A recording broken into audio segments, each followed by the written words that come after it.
বাপ আর ছেলেকে ময়দানে রেখে তারা তাদের মতো মক্কা মদিনার দিকে রওনা করলো। হঠাৎ রাত্রিবেলা বেশি জ্বর ওঠার কারণে আমার বাবা সেখানে ইন্তেকাল করে ফেললেন। ইন্তেকাল করেছে তো ভালো কথা, কিন্তু আমার বাবার চেহারাটা আর মানুষের চেহারার মতো স্বাভাবিক চেহারা না। আমার বাবার চেহারাটা একেবারেই শুকুরের চেহারায় পরিণত হয়ে গেল। নাউজুবিল্লাহ, জোরে বলেন নাউজুবিল্লাহ।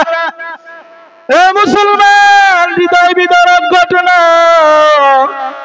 ভালো করে শুনে নাও রে মুসলমান যুবক ভাই, ও বুড়া বাবাজিরা, মুরব্বীরা ভালো করে শুনে নাও, ও টাকাওয়ালার দলেরা ভালো করে শুনে নাও। আল্লাহর বান্দা মৃত্যুর পর চেহারাটা একেবারেই শুকুরের চেহারা হয়ে গেল। ছেলের সামনে যদি বাবার চেহারাটা এমন হয়ে যায়, বলেন ছেলে কেমনে সহ্য করতে পারে? ছেলের কান্নার আওয়াজ, তবে বিপদ। আশেপাশে কোনো বাড়ি ঘর নেই, আশেপাশে কোনো বাড়ি ঘর নেই রে মুসলমান,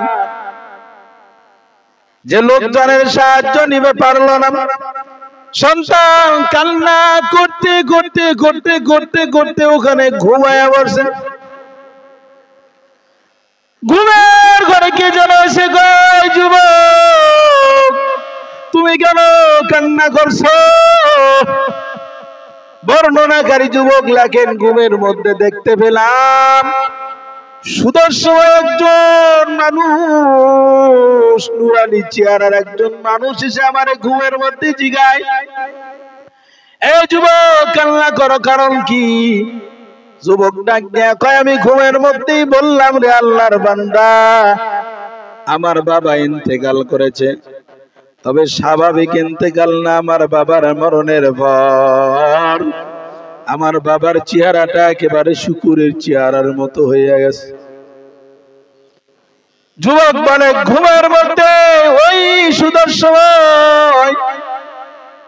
লোকটি আমার বলল, চলো দেখি তোমার বাবার লাশের পাশে যাই।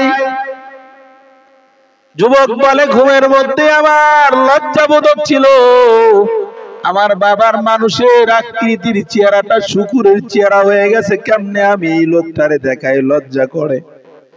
তবে লোকটা যখন ছাড়লো না, হাত ধরে নিয়ে যাওয়ার পরে ঘুমের মধ্যে আমি মুখ থেকে কাপড়টা সরায় ফেললাম, আর ওই দেখতে সুন্দর একজন আল্লাহওয়ালা মানুষ যারে আমি ঘুমের মধ্যে দেখতে পাইলাম, ওই ব্যক্তিটা কেবলমাত্র শুধুমাত্র মুখের উপর দিয়া তার হাত মোবারকটা ফিরাইয়া দিল। সঙ্গে সঙ্গে আমার বাবার চেহারা পূর্বের চাইতে উজ্জ্বলময় হয়ে গেল। আর শুকুরের চেহারা নাই, মানুষের চেহারায় পরিণত হয়ে গেল। শুধু পরিণতই হলো না, না না, বরঞ্চ আগের চাইতে দেখতে আরো সুদর্শময় উজ্জ্বল হয়ে গেল। সুবহানাল্লাহ। কালকে বাইতে যা কই না, হারি মুসলমান, এত বড় একটা কথা শোনার পরেও জবান দিয়ে সুবহানাল্লাহ বাড়ায় না, বলেন সুবহানাল্লাহ। এ মুসলমান, ভালো করে শুনে নেন, দীর্ঘদিনের গবেষণা করে করে করে করে করে প্রত্যেকটা জুমার বয়ান রেডি করতে হয়। অনেক কিতাবাদি পড়ালেখা করে করে হাজার ব্যস্ততার মধ্যে আপনাদের কান সুখ করার জন্য নয়, এক একটা আলোচনা এক একটা ঘটনার সঙ্গে লেগে দেওয়ার কারণ হলো যাতে করে জাতি বুঝতে পারে যে নিজের জীবনের ভুলগুলো এমন হলেই এমন হতে পারে, ঠিক কিনা বলেন? আরে মুসলমান যুবক ডাক দিয়া বলে, ঘুমের মধ্যে আমি লোকটি পা চাপটায় ধরে বললাম, কে গো আপনি? কোথা থেকে এসেছে? এই বিপদ মুহূর্তে আমাদের এত বড় উপকার করলেন। লোকটি ডাক দিয়ে বলে, ওহে যুবক, তুই ঘুমের মধ্যেই? যুবক বলে, আমি তো কাউরে খবর করি নাই, সংবাদ দেই নাই। কেমনে পাইলেন সংবাদ? বলে, আমি রওজা শরীফে সন্ধ্যাবেলায় যখন ছিলাম, তবে তোমার বাবার দুইটা আমল ছিল, জীবনের দুইটা ভালো আমল ছিল, সকাল আর সন্ধ্যার।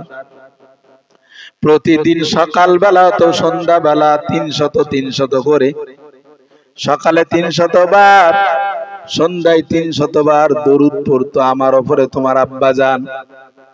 এই দরুদটা পৌঁছায়া দেওয়ার জন্য একজন ফেরেশতা আল্লাহ নিযুক্ত করে রেখে দিয়েছিলেন, যেই ফেরেশতা প্রতিদিন তোমার বাবার দরুদের হাদিয়াটা নিয়ে আমার রওজায় পৌঁছায় দিত। আজকে সন্ধ্যা বিতায়া যায়, আমি আমার ওই দরুদের হাদিয়া পৌঁছানো ফেরেশতারে ডাক দিয়ে বলি, কই আমার আশিকের দরুদ কোথায়? ফেরেশতা মনক্ষুণ্ণভাবে জবাব দেয়, পয়গম্বর কই পাবেন আপনার আশিকের দরুদের হাদিয়া? ও তো আজকে সন্ধ্যার আগেই দুনিয়ার থেকে বিদায় নিয়ে চলে গেছেন।